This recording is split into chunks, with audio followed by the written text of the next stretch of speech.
Julio Jones wasn't dealt during the draft, but that doesn't mean he'll be staying put in Atlanta after having a discussion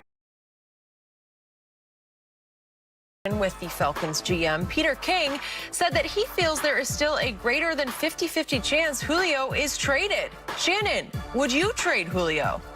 Not especially after the draft, No. Skip. I don't know how trading Julio now and getting a draft pick for the 2022 draft helps you in 2021. Now, if I want to get up off him, I'll try to make a move unless you're going to give me a defensive player of equal value of Julio Jones. So if you can get a defensive player, Skip, of the equal value of Julio, but do you understand teams are not getting off those guys?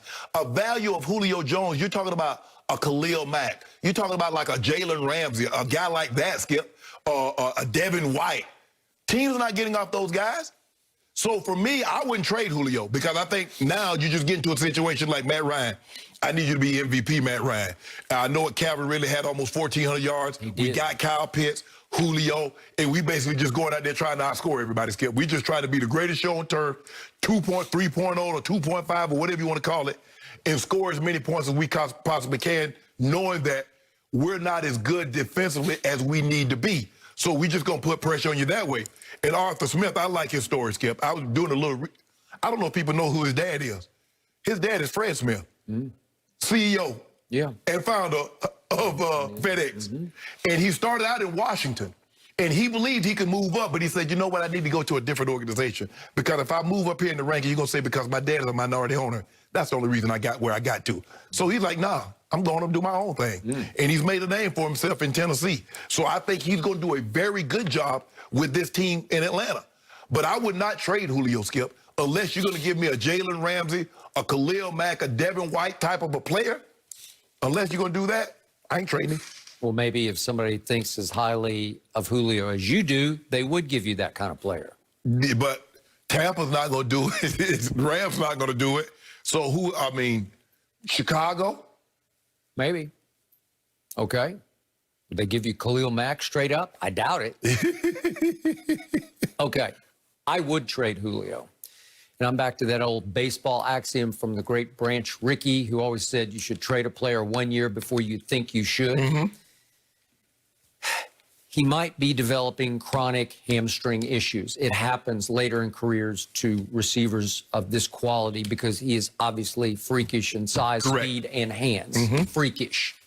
Maybe we haven't seen much like him except Megatron. Right.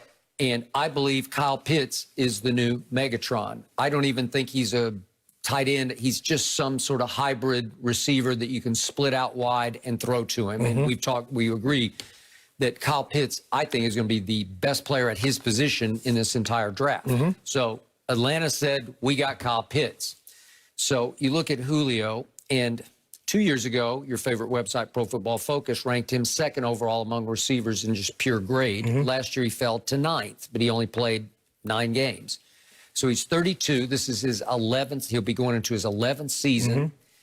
At some point, you're going to get some diminishing returns for Julio. So you better be careful. If depending on what's out there, and if you wait until after June 1st, you could save $15 million in cap space if you move him. Not all bad, depending on what you get back. And I agree with your premise. You didn't get anything pre-draft, but it was going to cost you a lot more in salary cap, dead money, if you moved him before the draft. So they're smart to wait, and I believe Peter King's onto something because he almost always is. So that there's a more likely than not chance they will move him. Okay, so what do I see from a distance in Julio?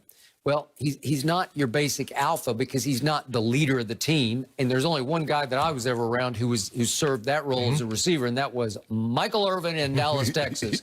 He was the leader of the dynastic Cowboys. He couldn't sometimes lead himself off the field, but that's a whole nother story. But on the field, he was the rocket fuel for that team. And that's why I've always made the case to you. To me, the most valuable receiver I've ever encountered, including Jerry Rice, was Michael Irvin, the playmaker. He made huge plays on 3rd and 8 with and for Troy Aikman. And he was always the fire starter in the locker room, in the huddle, on the bench. He just motivated an entire very talented football team.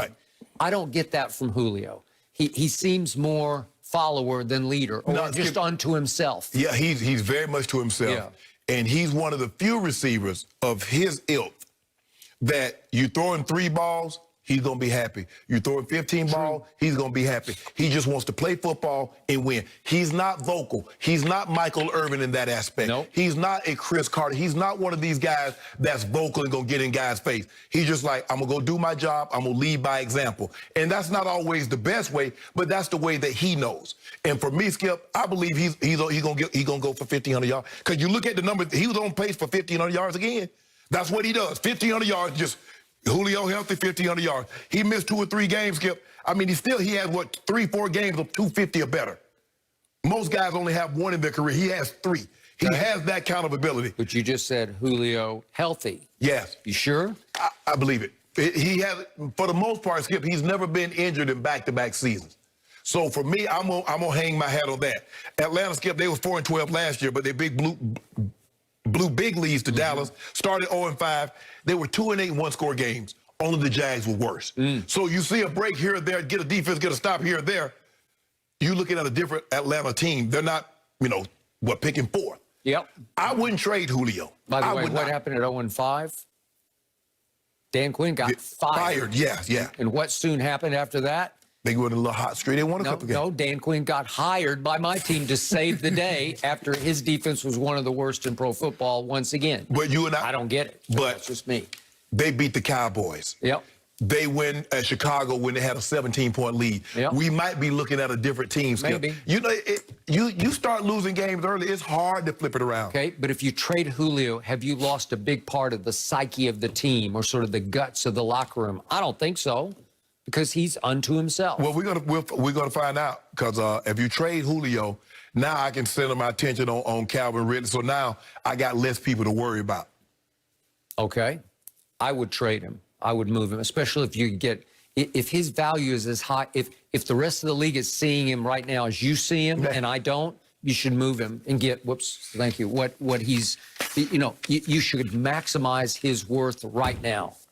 I wouldn't trade him. Okay. All right. Well, Julios guys, don't grow on trees. No, that is true. But if they do trade him, this according to Fox Bet, the Lions are the favorites to land him. So something to keep in mind, followed by Jags, Colts, and Jets. So just according to Fox Bet. So you have that. Guys, we got to talk here. Is Nikola Jokic or Joel Embiid the better big man to have come playoff time? We're talking playoffs, so that matters.